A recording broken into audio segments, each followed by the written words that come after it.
Saunders, a beautiful goal.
Jack Charlton's own words, one of the greatest goalkeepers ever to come out of Ireland.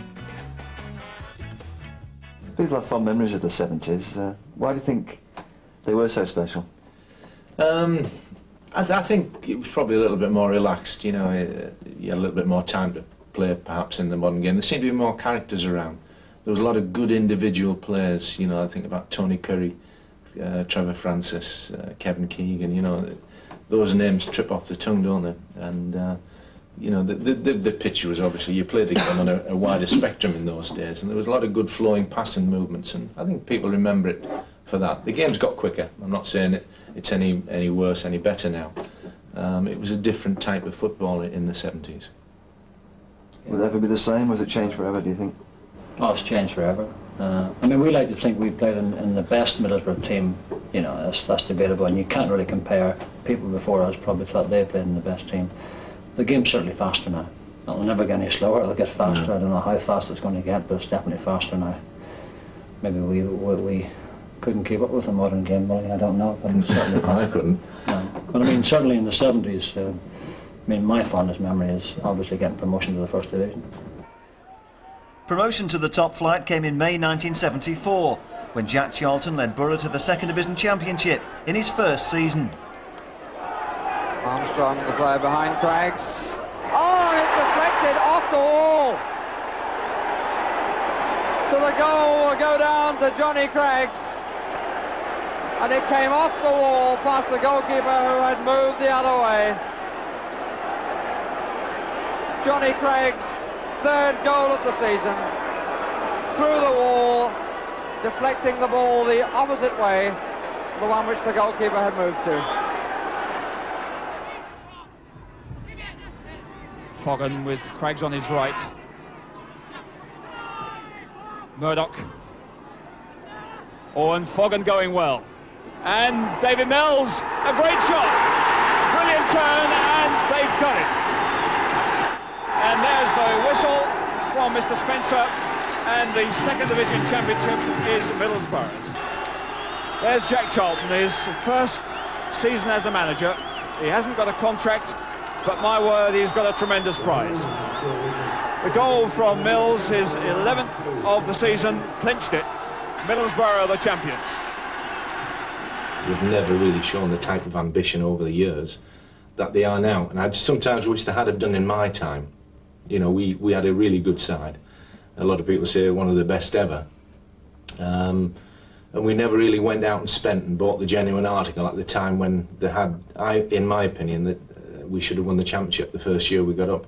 We did feel strongly that that season we had a good team. When we got promotion, we were probably the best team to get promotion for years, and maybe still are, because we won the Second Division by 15 points, and then it was only 2 points for a win, so it was a hell of an achievement now.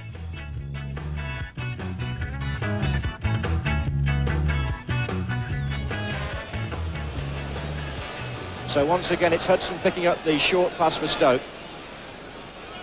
and finding Greenough.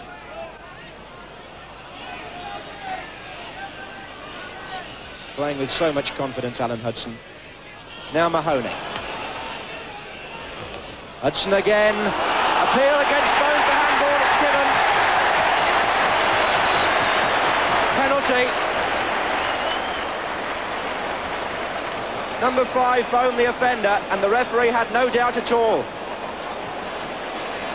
Hudson was involved in the move twice, and Mills being persuaded not to protest because the referee's already booked 2 Middlesbrough players. And it's down to Jim Platt now to try to stop the penalty. John Ritchie to take it.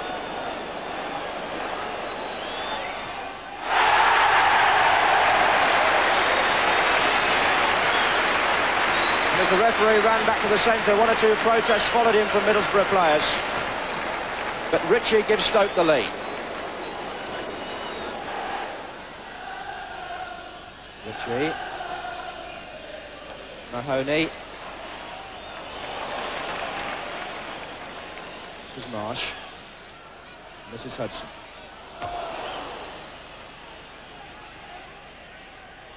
Armstrong's got Hickson going to his right, number 9. Souness to Murdoch.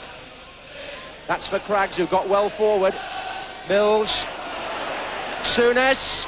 Oh, beautiful shot by Graham Souness. Just what Middlesbrough wanted, an immediate reply. John Craggs, the fullback, had got well forward, as he tends to do, had a hand in the move. The ball came back to Souness, and what a beautiful shot, beating Farmer right in the corner. It might seem a bit of an idle boast, but we were very tight defensively, but just needed to score a few more goals. We were joint top of the league at Christmas, but we weren't scoring enough goals away from home. And had we have done so, I think we could have won it that year. So Middlesbrough kick off then, attacking the goal to our left, on the ground where on September the 11th they put 4 past Tottenham in the League Cup. And in fact they've got a very good record away from home, Middlesbrough. They've only lost 1 away from home this season, that's at Sheffield United. They've already won at Birmingham, they've won at Carlisle, they've won at Tottenham as well, and they lost that free kick there on Ralph Coates by the number 3 Frank Spraggan. And an offside decision against Martin Chivers. There's Jim Platt, the big Irish goalkeeper from Middlesbrough. They've conceded only 6 in 9 games, so he's obviously done a very good job.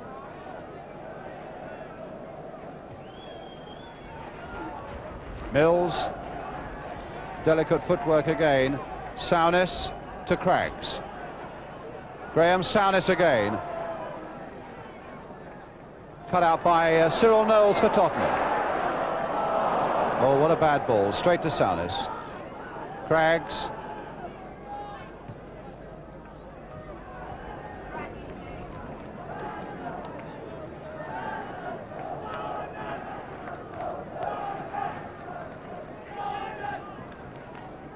Ball going off Philip Beale, so it's a throw to Middlesbrough, which Bobby Murdoch's going to take. Played short there, good run though by Mills, and it cannons off Beale, Perryman, and now Ralph Coates. We thought about playing that back to Jennings, it's as well that he didn't. Good play by Mike England, and now Ray Evans for Tottenham. Peters has gone on bursting ahead. Chivers allowed it to go to him. Tried to touch it back to Martin Chivers. Now Chivers. Oh, Evans are more than a foot wide. Chivers and Peters working that well. Chivers spotting the opening, a really powerful drive, a foot wide.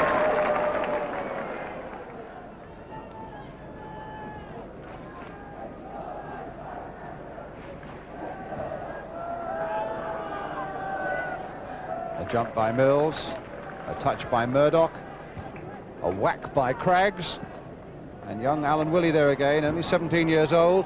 Turned inside, what a good run, a chance here for Armstrong! Yes! 1-0 to Middlesbrough. Well, out of defence it came. And a defence-splitting pass so far as Spurs were concerned, and it found the number 11, David Armstrong. And as Jennings came out, he slipped it past him, just inside that far post. 1-0 to Middlesbrough. Chivers played back for Ralph Coates. Crossed in again, a good piece of running there by Jimmy Neighbour. Yes! What a fine move by Jimmy Neighbour, making it 1-1 with only 13 minutes gone. A beautiful cross there from the left, and Neighbour darted in so swiftly, took the defender, and before Platt, the goalkeeper, could react, it was in the roof of the Middlesbrough net, and that makes it 1-1. Peters played on for Chivers again. Maybe just a little too delicate in that situation, but it's fallen for Tottenham, and here's John Pratt. No, that won't reach Coates. Perryman in quickly, and he loses it to Souness. The short pass that's accurate to Murdoch, and the long one that he hopes will get Mills away. And Beale goes in, and Mills is there! Well, that was a mistake by Tottenham. And the number 8, David Mills, and Philip Beale was the culprit there for Tottenham. Beale with the back pass that didn't reach Jennings allowed Mills to come in and make it 2-1 for Middlesbrough. Knowles.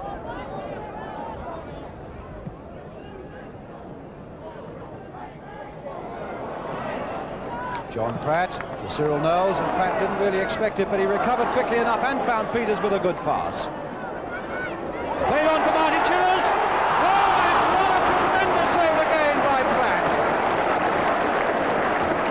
What a lovely ball from Peters, though. Absolutely inch perfect there for Chivers, and Chivers was onto it like a flash. Brilliant goalkeeping. And Souness finding Murdoch. What a good run there by Fogan, and beautifully taken by him. Played into space, but in fact Mills was offside. But again, the perfect illustration of those Middlesbrough breakouts. Neighbour.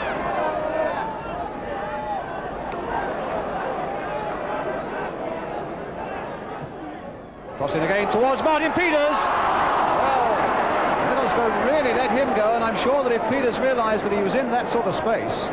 No, there wasn't offside. No, there wasn't. But I'm sure if Peters had known he was in that sort of space and onside, he would have probably made a little more of that.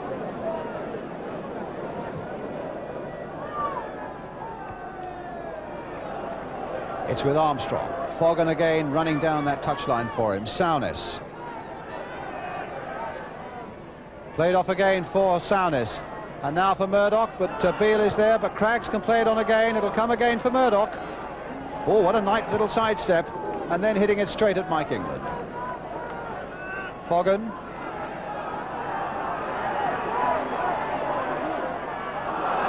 Well, he made that look a lot worse than it was. And he didn't fool Jack Taylor.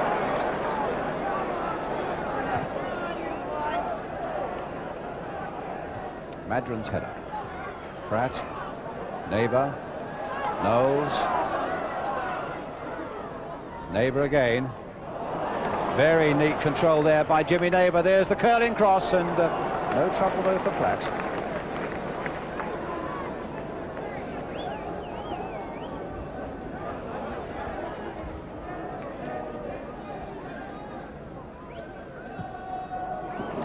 Bobby Murdoch. To David Armstrong. Inside for Graham Souness now for Middlesbrough. Murdoch again. Craggs has come away on the right. What a good placed pass there by Murdoch. And a corner. John Craggs. They do say that Bobby Murdoch, the Middlesbrough number 7, is one of the best passers of the ball in the game. The man going across to take the corner now. So much experience with Celtic. And he's trimmed down a lot in the last couple of years, and his passing is as accurate and as sure as ever. He's had a lot to do with Middlesbrough's success over the last season or so, and there's his corner. Fogan hitting it down, and that was belted away off the line by Ray Evans. From the corner by Murdoch. Beautifully struck, though, by Fogan. And Evans clearing. Now it's with Knowles.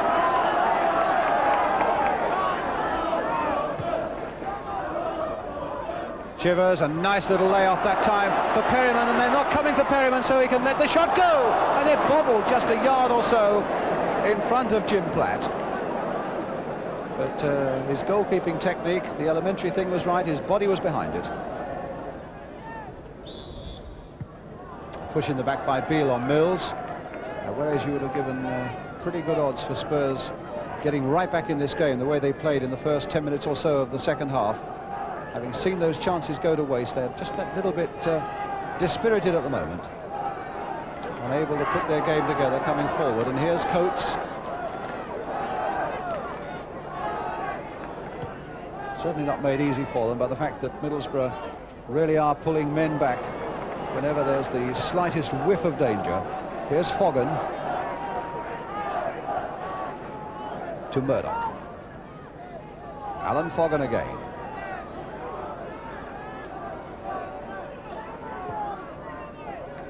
Mills off in pursuit, so too is Beale.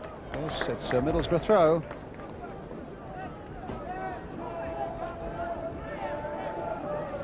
Which John Craggs will take.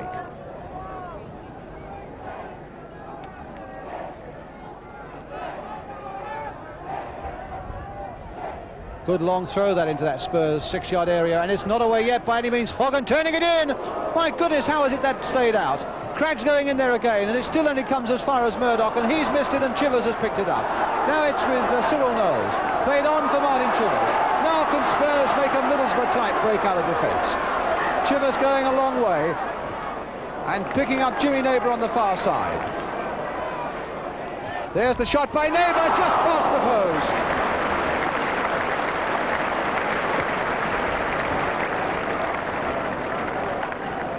Well, that was a better sweeping move by Spurs, who had looked well out of it for the last 10 minutes or so.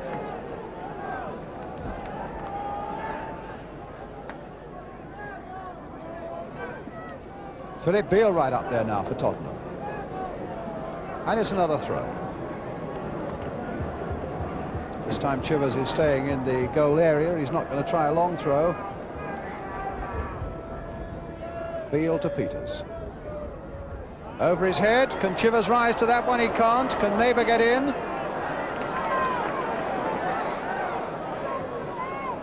Now it's with John Pratt. Chivers on the turn. What a good shot there by Chivers, and still Platt hasn't got to it. And still, and was it a handball? No, it's a corner. The crowd behind that goal.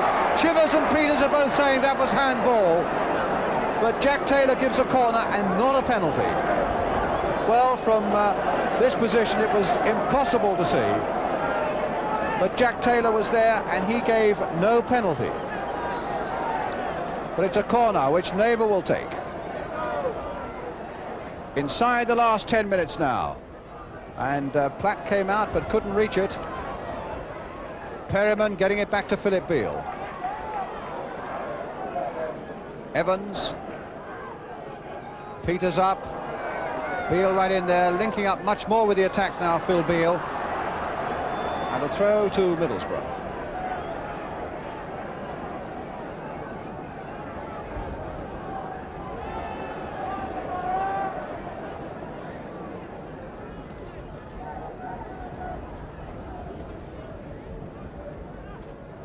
Well, there's a nice little chance for Foggen. If he can get away from Mike England, he's going well, and Jennings has had to come out. He showed far too much of it in the end to the goalkeeper. Beale winning that one as well. Playing it for Chivers. And now for Beale again. Here's Chivers.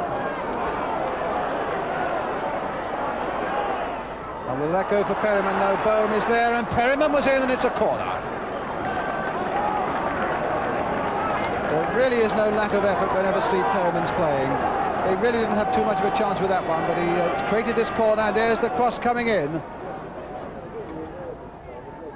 And again, and Chivers is there with a header! How on earth did Craggs hit that one away? How on earth did Craggs react in that tremendously acrobatic way that looked a goal all over? Here's another one coming in, and that time it was fisted away by Platt. And that's got the crowd going now. They thought Spurs were right out of it. But now there's a bit of relief for Middlesbrough with 3 minutes to go. Well, certainly Jim Platt has pulled off some tremendous saves in that game, but he really was beaten to the wide with that Chivers header. And he's got to thank his number 2, John Craggs. Goodness knows how he got there to head that away. Now begins to look like the first defeat for new manager Terry Neal. Bohm again, head and shoulders above Martin Peters. Perryman slicing it here for Knowles. Knowles lucky to get a second chance. Neighbour, who lifted Spurs' hopes so brightly after that first Middlesbrough goal. Here's Chivers. And now Ray Evans. Coates. Oh, what a nice little dummy by Coates. Here's the cross again. Chivers there, Peters there, and neither of them could do anything about it. As the whistle goes for full time, and it's defeat for Tottenham, and those two breakaway goals for Middlesbrough. A good, solid team performance by Jack Charlton's team, with goals by Mills and Armstrong for Middlesbrough, one by Jimmy Neighbour for Tottenham, and two tremendous saves early in the second half from the Middlesbrough goalkeeper Jim Platt, all adding up to a final scoreline here at White Hart Lane, reading Spurs 1, Middlesbrough 2. We've got a quote from Jack Charlton, who says you were the best goalkeeper ever to come out of Ireland, even better than Pat Jennings. You've got a quote, well, I must say, yeah, at that time when Jack made the quote, I remember making it because I was in the Northern Ireland squad and Pat Jennings has always been #1, and at that time I was playing well. You have your ups and downs at that particular time, and Jack was obviously trying to boost my career, and it was nice of him to say that. He pulled us out of trouble there, trouble that we created ourselves. There were two bad mistakes by our back four. Not bad mistakes, unlucky mistakes, let's put it that way. But he pulled it out. He's easily, by far, the best Northern Ireland goalkeeper at the moment.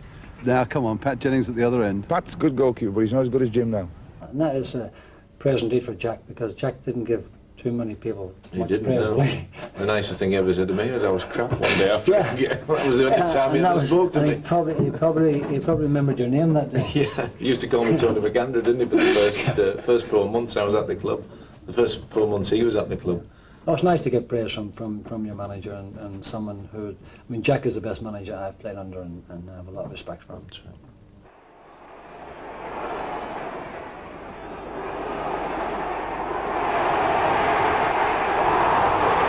Armstrong, and again.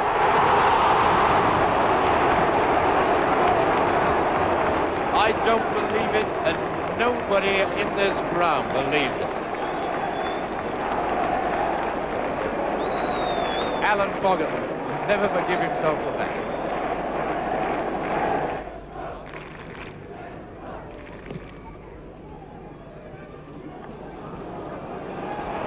Saunus.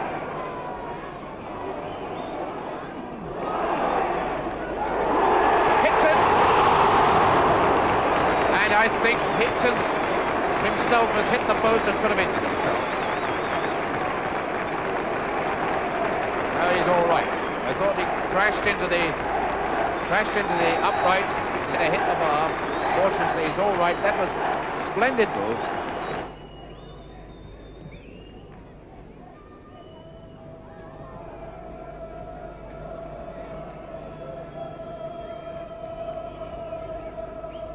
Hutchison.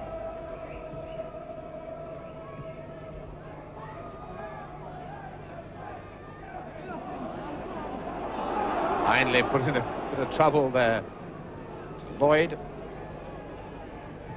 And Oakey gone right up into the attack. Steen is onside, and it's a goal. And a sucker punch really caught Middlesbrough that time. They're appealing for hands. But Oakey had gone up to the front. Steen, who'd been limping for some time, beautifully positioned on the far side of the box, and moved in, took his time, brought the ball under control with his hands, say Middlesbrough, with the referee to agree, and it's 1-0 for Coventry.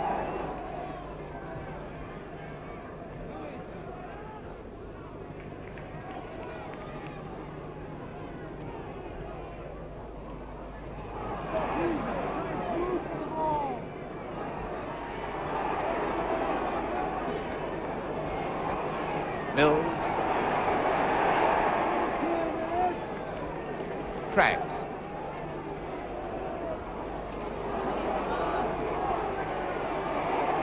Saunus, a beautiful ball.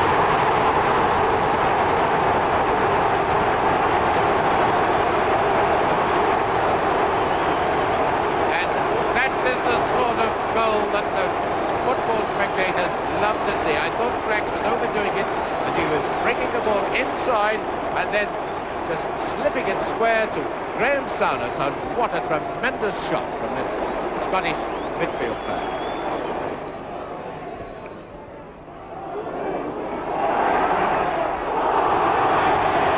Foul in the end by Mortimer on Armstrong. Promising player David Armstrong is.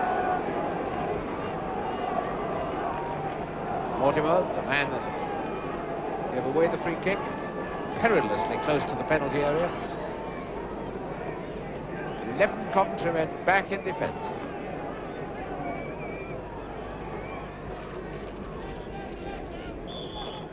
Armstrong to Souness, and an own goal.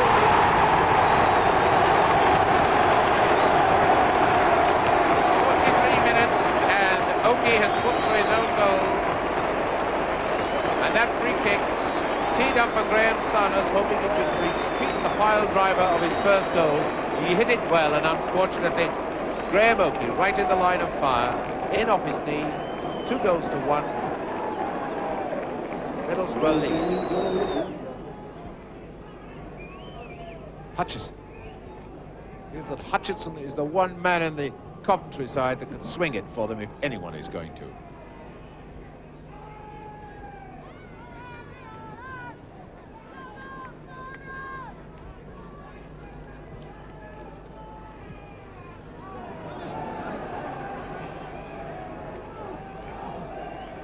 Souness across to Murdoch. It is Craggs moving on the right. Here's Craggs. Oh, lovely running by Foggin and Hickton. 3-1.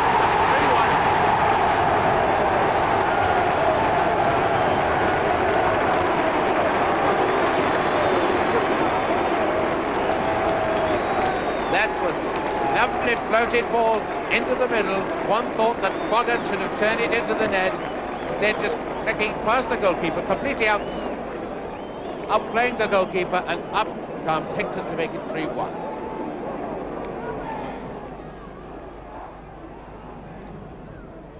Mills to Hickton. It's Mills.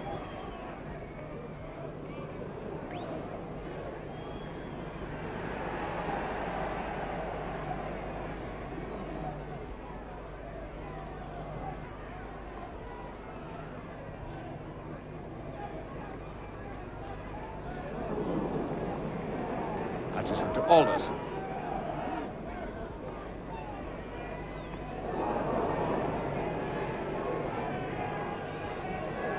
Catlin. Cross has scored. Well, and that is an incredible goal. Cross getting up high as the ball came over. He must have felt certain that Platt would catch it, but Platt didn't. And so Cross, with a well-timed jump, took us all by surprise. And 55 minutes, it's 3-2 now.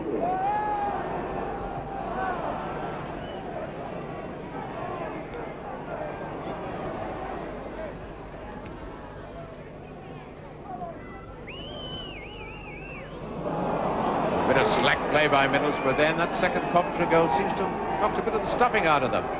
And here's Holmes, and he's 3-all. A lovely flick from Alderson.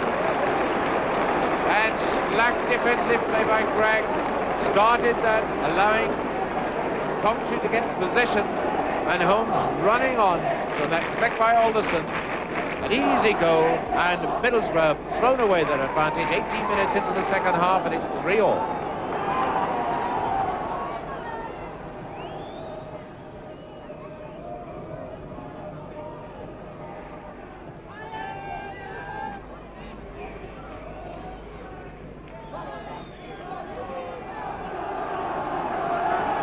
Chris Catlin.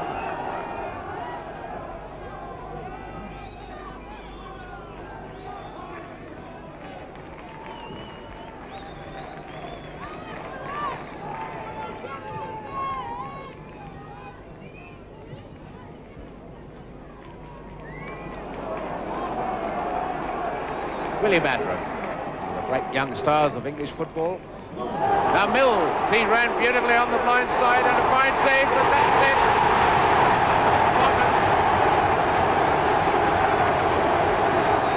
Foggett the scorer, but the man who really made it was Mills by his lovely running. He anticipated that ball and a fine save by the goalkeeper, but Foggett running up. It's 4-3, 80 minutes left.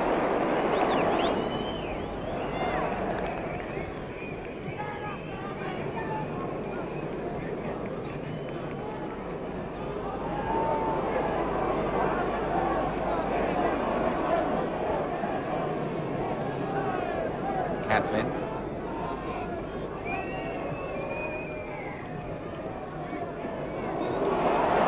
And Holmes, he scored! And that Middlesbrough defence just standing around. 4 minutes from the end. And the ball running loose, there is no danger at all. And no Middlesbrough defender moves to it. And Holmes is able to make ground and almost toe-end it into the back of the net to make it 4-4. How big an influence was Graham Souness on that team? To be fair, he was a bit of an enigma. When he first came, you wouldn't have thought he could tackle a fish supper.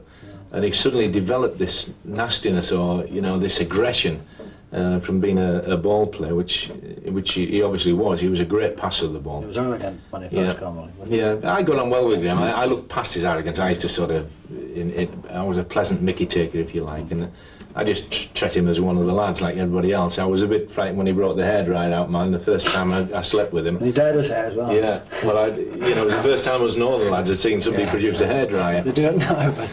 It's commonplace now, but I can remember I slept with one eye on him, one eye closed, so I thought, who is this guy that's coming? You changed your bed partners after that. Yeah, that's right. But yeah, he was a fabulous player. I think he was a great influence on that team, you know, for many years.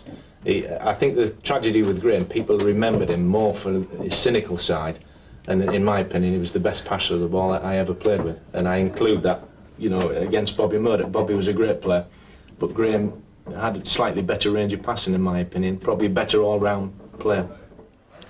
Praise indeed, but Souness was prone to making the occasional blunder, as he did early in our next match against Sunderland, when his passing was way off the mark.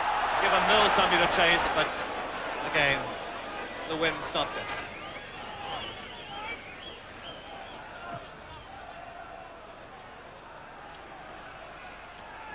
Hallam.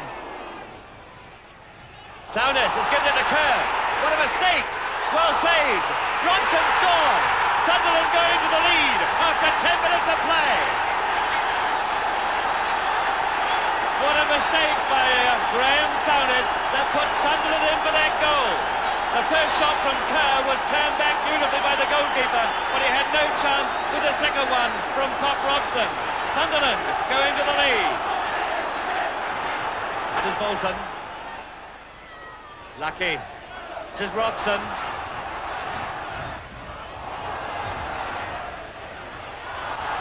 Well, Malone kept it in, but put Armstrong away.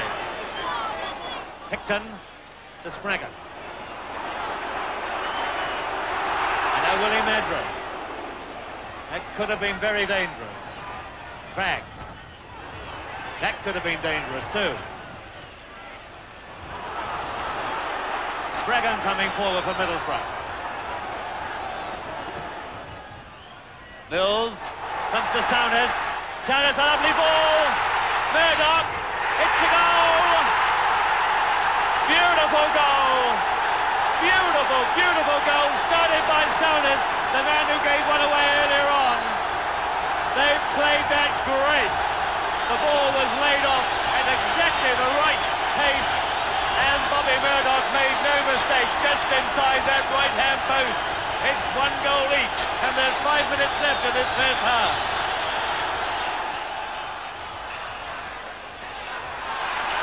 Bonker.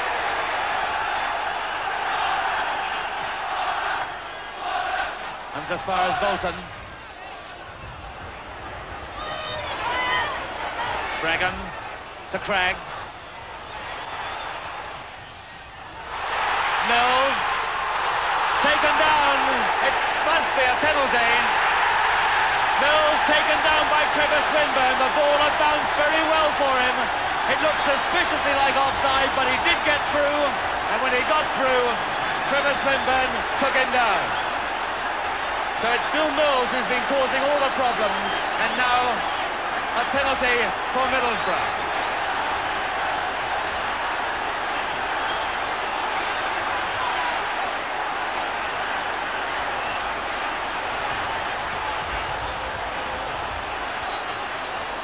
Hickton just makes it 2-1, only just. Swinburne read it right, he got his hand to it, but the force of the shot took it in over the line. Middlesbrough lead then by 2 goals to 1, a great comeback, and Hickton, who's been showing a lot of force up front, is the man who scores from the penalty. Platt, I wonder why he didn't catch it.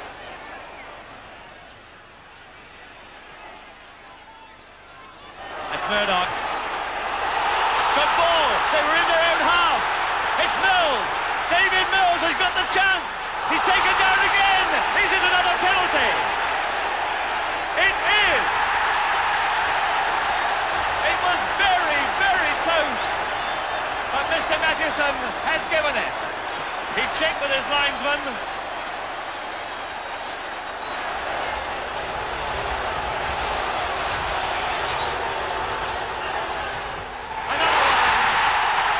Penalty number 2 for Hickton, goal number 3 for Middlesbrough. The score, Middlesbrough 3, Sunderland 1.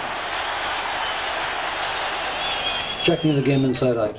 I mean, he was absolutely fabulous at half-time. He could come in and change the game around by saying, you know, you're not doing this, you're not doing that, we have to do this, we change it. It was absolutely brilliant at that. But he kept coming out with the golden carrots, didn't he? There was no real financial reward. He said, if you win 3 games on the trot, we'll get you the club blazer. So we would do that, win 3 games, and the next thing, if you win another 3 games, we'll get you the slacks to go with it. And then there was a tie and a shirt, and I think over the course of the season we got the full outfit. Stuart Bohm has gone up to join the big men in the middle. It's curling out. It was Maddren who got there. The deflection for goal. 2 deflections. Not just 1 deflection, but 2. Hickton, the man who will probably be credited with the goal. Hickton found himself a very useful bit of space. McAllister across. That's 2. Souness. Made by Hickton, finished by Souness. Another well-weighted and flighted ball for the sub Willie. Right across, coming out to Souness. 3. A mistake by Cyril Knowles, and it's Souness' 2nd goal of the game. You look back as a bit of a disappointment because we all knew what we were capable of achieving that year, and an extra 10 goals may well have seen us win the championship. Certainly got us into Europe, wasn't it? Yeah, that's right. I think we missed out on Europe by goal difference. I think Stoke got up, didn't they, instead of us.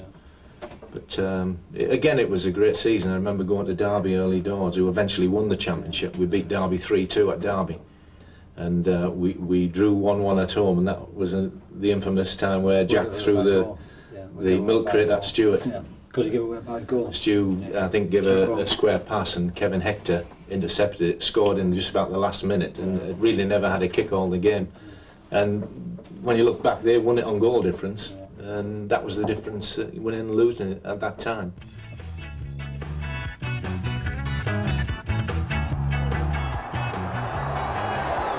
Stapleton coming across. Bryan for Mills. Down he goes. That will be a free kick. A foul by Sammy Nelson on David Mills. Sammy Nelson, who was booked here in the league game, his presence felt on David Mills. So Middlesbrough get a free kick. Souness curling it in. Comes off Rice. Bohm. Pushed out. Bohm again. Now Mills! David Mills!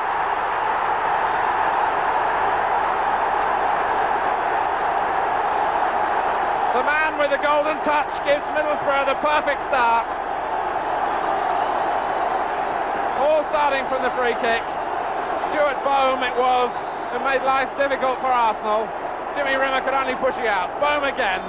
and it comes to Mills, onto the right foot, no chance for Rimmer.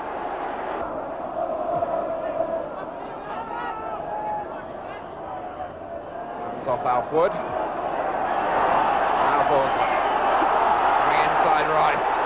Phil Borsma trying to do it on his own, pulling it back for Mills, stopped on the line, but Mills following it up, and Arsenal complain, Mills celebrates, and David Mills goes across to congratulate Phil Borsma, because that goal was all about his positive running.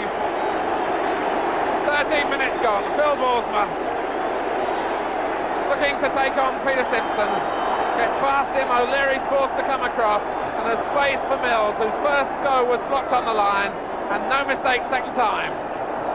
Terry Neal there, pensive expression, and indeed it's entitled to be, after another poor start from Arsenal here at Ayresome Park. Brady going on, brought down by Craggs. I think a case really of too much skill for the defender. John Craggs just a little bit outskilled on that occasion, and bringing the man down. The free kick taken. It comes across from McDonald. 2-1. So the original foul by Craggs is punished, and Supermac puts Arsenal back in it. The ball curled in, and they'd all gone to the near post, and everyone missed it. McDonald stoops to conquer, and it's 2-1. Hudson finds McDonald, trying to reverse the ball wide for Brady, getting rather stuck in the mud. And now Souness, with Armstrong in the middle, and Borsma there too. Here's Armstrong, and it's 3!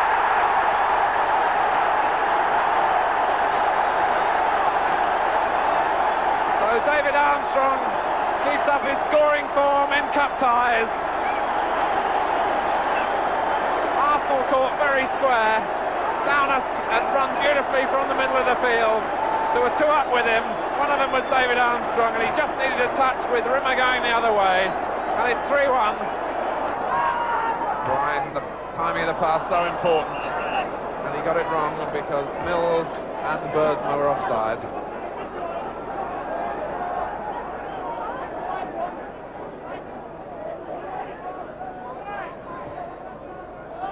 Rice. Ross has made a forward run, goes in for Hudson. Hudson again. Now Matthews with McDonald in the middle, and Matthews has hit the post. McDonald, surely, no! Poor John Matthews, shaking his head in disbelief. And that really would have brought Arsenal back into the match and set up an outstanding finish. Matthews brilliantly striking it on the volley, beats the goalkeeper. McDonald arm raised already, thinking it was going in. It came back off Bone. Another chance for McDonald, who couldn't turn enough, and it went wide. Hudson, Stapleton.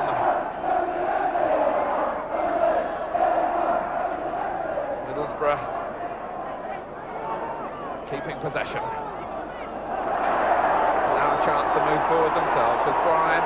McAndrews made a good run forward. Brian very nearly in trouble, in fact Matthews taking it away from him.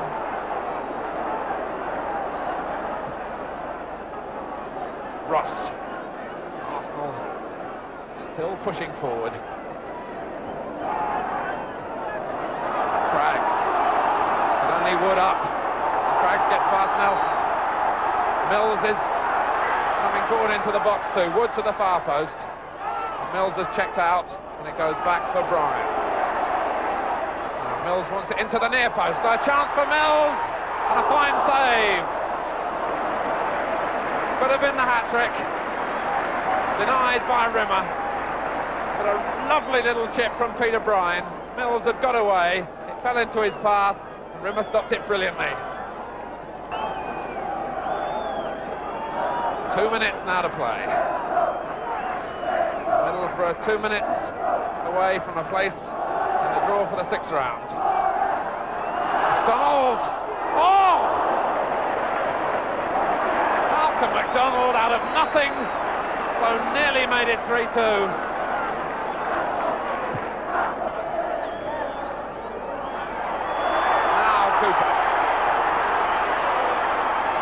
Still Terry Cooper.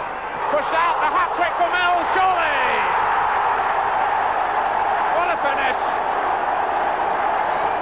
We were playing with such confidence at that time. You just felt as if you had to go on the park and you were going to win every game. Yeah, we always went one goal down. Jack said at one time we have to equalise before they score. Yeah, Jack was wonderful with his dossiers, and yeah. He'd come out with some absolute crackers, Yeah. wouldn't he? He said, you know, and Jimmy Greenough used to compile the dossiers, and we were playing Wolves this day, and he said Bailey takes the corner and Bailey heads it in. He said, who was this Bailey? Bloody Superman. And it was Bailey and Daly. He'd got the names mixed up as usual. Jack could never remember people's names. He couldn't remember, I mean, apart from the first team, to be honest. He knew all the first team players' names, yeah. But he could never remember the reserve team players' names or the youth team players. I can remember that particular game because he'd spoken to me about Derek Dugan, who we'd played against many, many times. And Jack's dossiers used to go on for about an hour, and he said, Dugan, Willie, he said, he's all left foot. He said, whatever you do, you know, always push him onto his right foot. I remember this particular day, he was about 35 yards out, and I pushed him onto his right foot, and I'm saying to him, go on, hit it, and he did. And it nearly took the blooming stanchion out, and I turned around the box, I looked at Jack, and he went, some you win, some you lose. So that was one occasion where his dossiers didn't quite work out.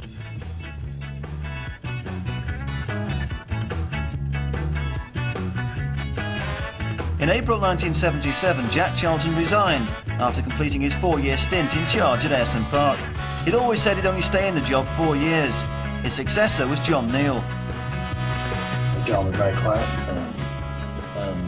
but you know, in my period at Middlesbrough, we had two good teams. It was Jack Charlton's team and it was John Neal's team.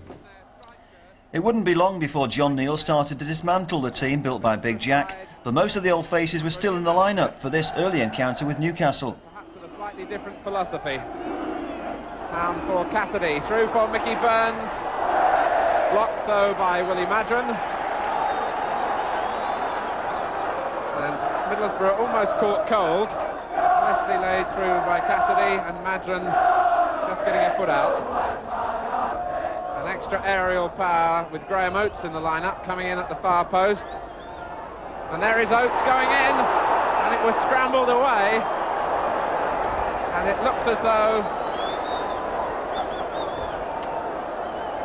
Has the referee given a penalty? We can watch as Oates goes in. Was it a push on him? Or was it handled on the line? But the decision is a penalty kick with just seconds gone. Sensational beginning at Ayresome Park.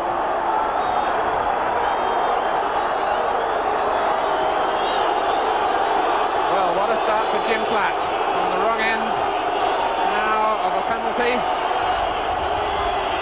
which Tommy Craig will take.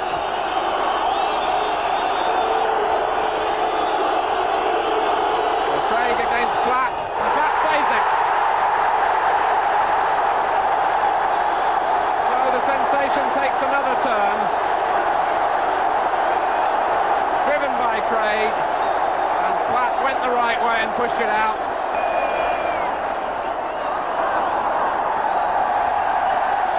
Craig, and we've got a dog on the field as well to add to this quite unusual beginning to a First Division game. The referee saying play on. There's the intruder. I suppose it's quite appropriate that Billy Wolf is chasing through.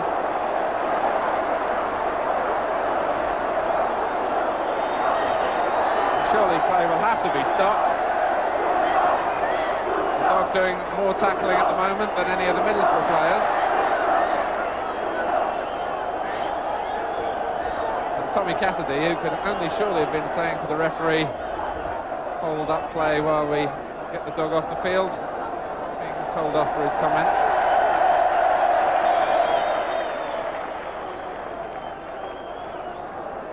Down the tunnel for an early bath, perhaps. Mahoney, nicely on for Wolf. Great push by John Bird.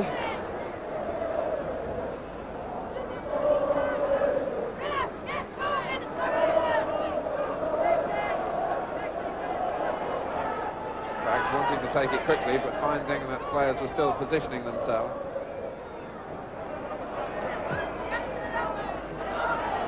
Towards Mills. Now, will that fall for Armstrong? Yes! David Armstrong.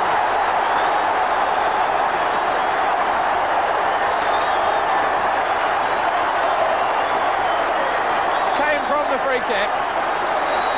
Craggs had delayed to make sure everyone was in position. And the knockdown came to David Armstrong, who swung a left foot. The goalkeeper may well have been unsighted.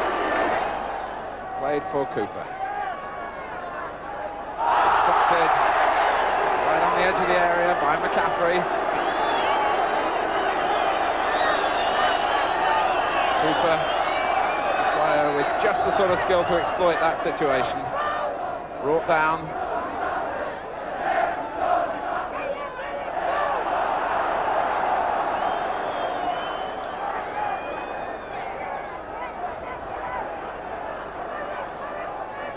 And Maddren are up, and it's driven, and it's gone in from Armstrong, as everyone was expecting the cross. Hardwick could only help it in. The decision was a direct free kick, a two-man wall, and it didn't help the goalkeeper, who could only push it in from David Armstrong, who gets his second goal. Referee's given an indirect free kick.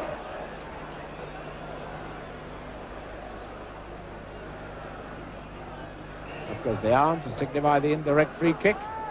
And Mills is there, and it's a corner kick. Cassidy, the man who got the goal for Newcastle United, then turns up as the saviour.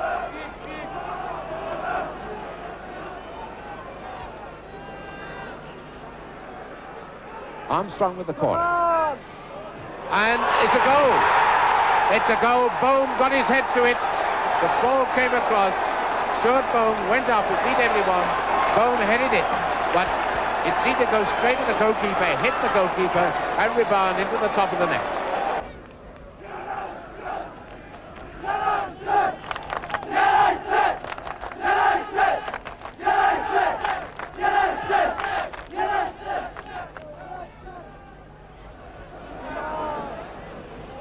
Comes Hudson. Craig. And a good tackle by Ramage.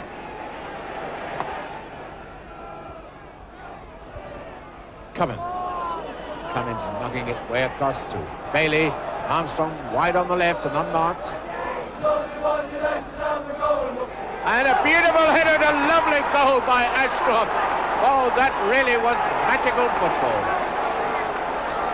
The ball pushed out to Armstrong on the left, sends across the centre, and up goes Ashcroft, the man many people have said have lost the goal touch, and he rose magnificently.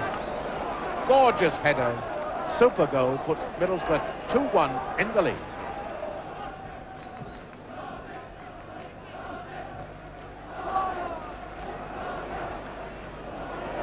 Armstrong finds the gap, gets to Ashcroft, to Mills. Ashcroft, he's reached it and he's scored. And he's hurt himself doing it. Well, he's hurt his knee, but he's scored. And that ball pushed out to Mills. Mills pushing the ball inside, and Ashcroft really made ground, had to stretch for it. Just got a boot to it, guided it past Kevin Carr, and in doing so, he's hurt his knee.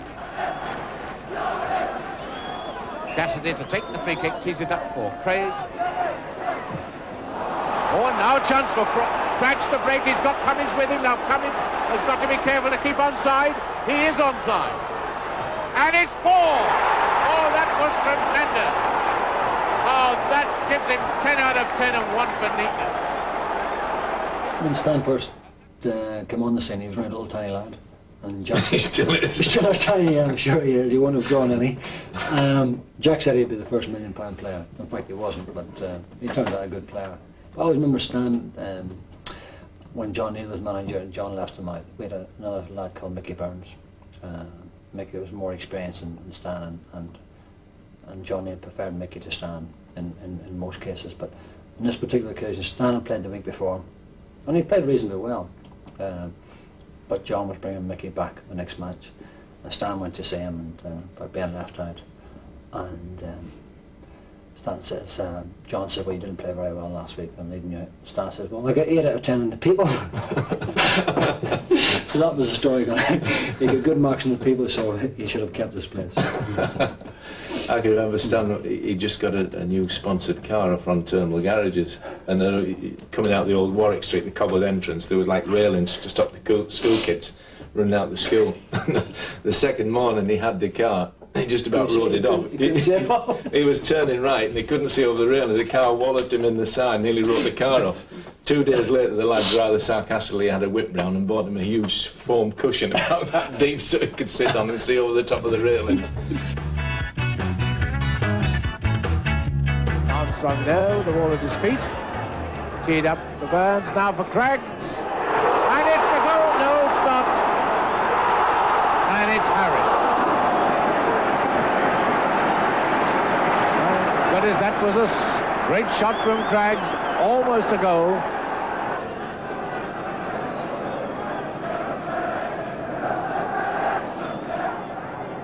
He must have got a bang on his head.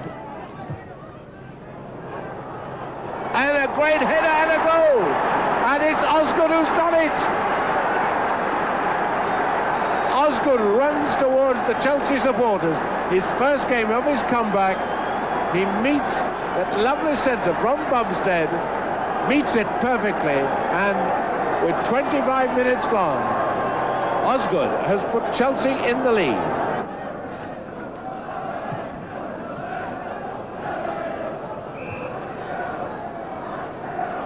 Wicks pushing his way past Cummins. Free kick for the Borough.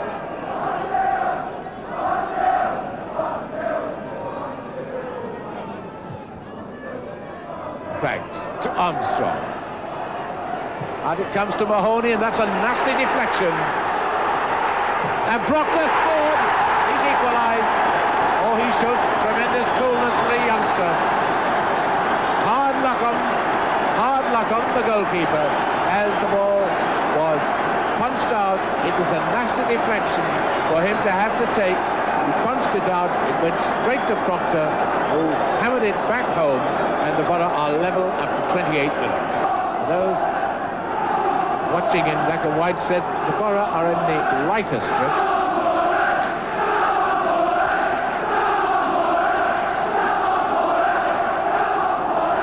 Tremendous throw, helped on, surely, Burns, yes!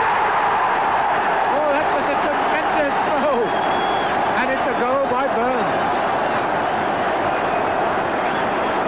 Tremendous throw from John Craggs, and that caused consternation in the goal mouth. The ball was just nudged away, and there was Burns who hammered it back into the back of the net.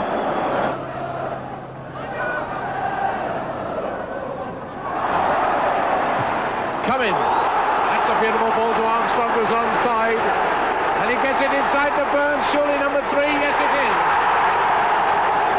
And Chelsea pulled apart in rags and tatters.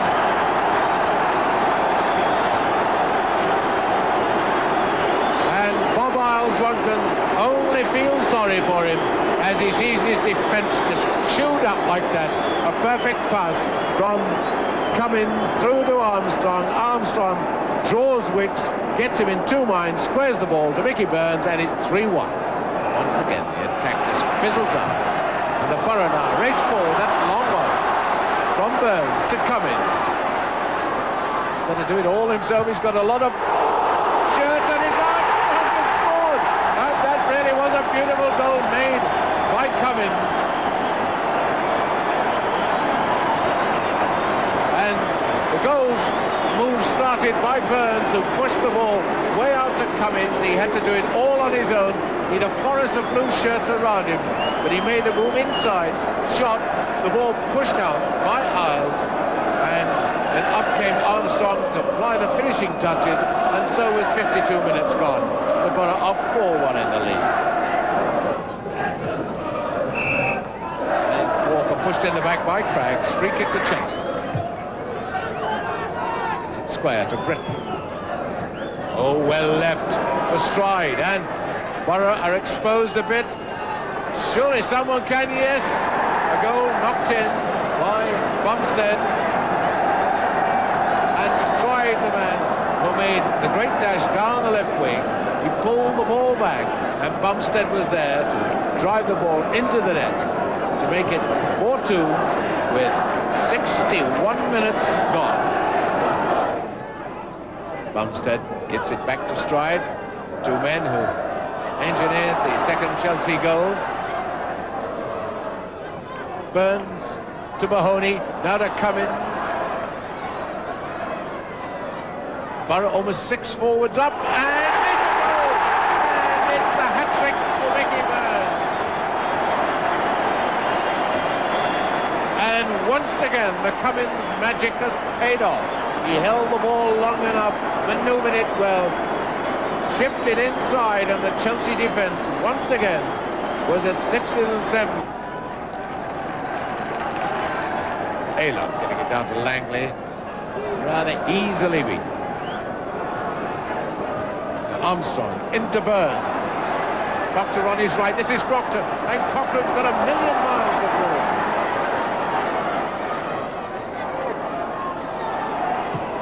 And it's a beautiful goal! Oh, that really was a corker of a goal. And 1, 2, 3, 4, 5, 6, 7 Chelsea players were in the penalty area as Cochrane cut inside, having got that beautiful ball from Proctor. He had Lashington room, he cut inside, and with 7 Chelsea players covering the goalkeeper, hit the left foot shot in off the post, and so it is now 6-2.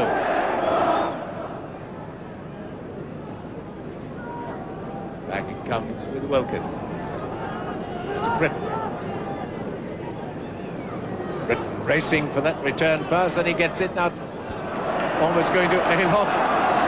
Suddenly, Ramage comes away and he's given it to Burns. And it's appeal for offside, and Cochrane was never offside. Now Burns is not offside, and there's the 7th. And really, that was the dreaded end for Chelsea. They thought Cochrane, this fellow, was offside. They all stopped playing, and the linesman rightly waved play on.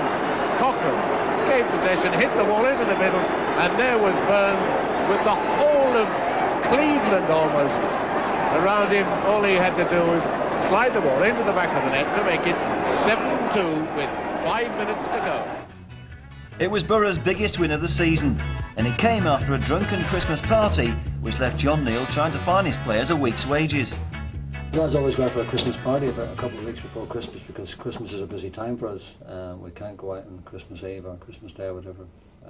So it's usually arranged for the Monday or the Tuesday, or the Wednesday at the latest. I think it was a Wednesday actually this time, because we usually had Wednesday off. As usual, it wasn't Monday, Tuesday and Wednesday. Yeah, it was all day Wednesday, I remember that. The apprentices, we always took the apprentices out. We paid for their meal and probably bought them a drink as well, though. They weren't allowed to drink. But anyway, everybody got drunk. The apprentices come in. Some of them, when they did turn up, they turned up the next morning at the youth hostel, which we had for them. Some of them didn't bother turning up, so they get into trouble. They were all sent home for a week and fined. Couldn't, but John Neal was the manager then. He had all the pros in. He said we were fining you a week's wages and so on. And we weren't too happy about that. I was a PFA representative at the time, so I was representing the players, and I said, well, you can't find the players, because he said, well, you out and got drunk and you've got a match on Saturday and so on. So anyway, we went out on the Saturday and beat Chelsea 7-2. And John's contention was that the drinking would not do us any good for the match on Saturday. But that was our best result of the season, so he hadn't a leg to stand on. We didn't get fined, and everybody lived happily ever after. So far the football a little too fast, a little too furious. Still someone to put his foot on the ball and try and slow things down and control things a bit.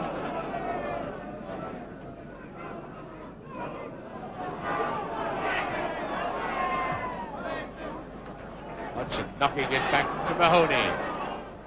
Willie Ashcroft turning well. Oh, he's got it! Oh, only hairs breadth wide. That was superb control by Billy Ashcroft. He turned well, he hit the ball, and I think that Neil Freeman in the Birmingham goal was completely surprised.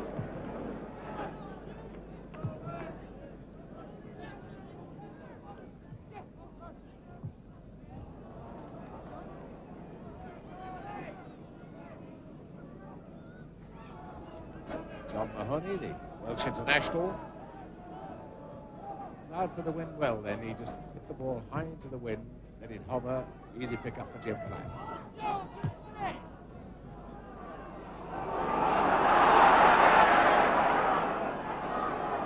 Ashcroft. Wood Hodgson getting it as a goal. That really was a good goal by Mickey Burns, but every credit to David Hodgson. He hadn't a chance of getting that ball, but it was running over the dead ball line, the goal line, covered by Gallagher, but Hodgson wouldn't be shaken off it. He fought for it, stuck out a foot, got the ball across, and the easiest of goals for Mickey Burns. And 16 minutes, the Borough are 1-up. Borough now have the appetite to keep moving on the attack. Boom. Moving forward, slightest opportunity. Johnson.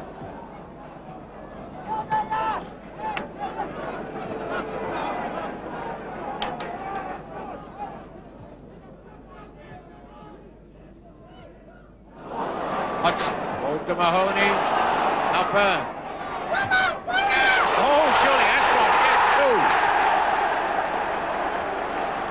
That really was lovely football as the ball pushed forward to Mahoney, then to Burns. He took it well, got the defence wrong-footed, squared it into the middle, and Ashcroft completely unmarked, able to bring the ball down, knock it home for goal number 2 after 25 minutes.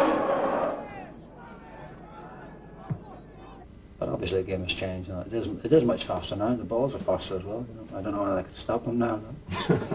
It was the era of the curly perm and the sideboard. We had long hair then, Willie. Long hair and long sideboards. I remember Graham was saying his was natural, and I caught him under a hairdryer at Jacob and Eric's one day with the curlers in it. I said, oh yes. Graham was one of the natural. first. He was one of the first people. I mean, to dye his hair and to do it with a hairdryer and that. I mean, that wasn't done then. Now everybody does it. I mean, like Gazza would dye his hair and so on, but they all have hairdryers and curlers and all sorts now. I'm not saying that's wrong. If they want to do it, why not? Thanks for the memories. Okay.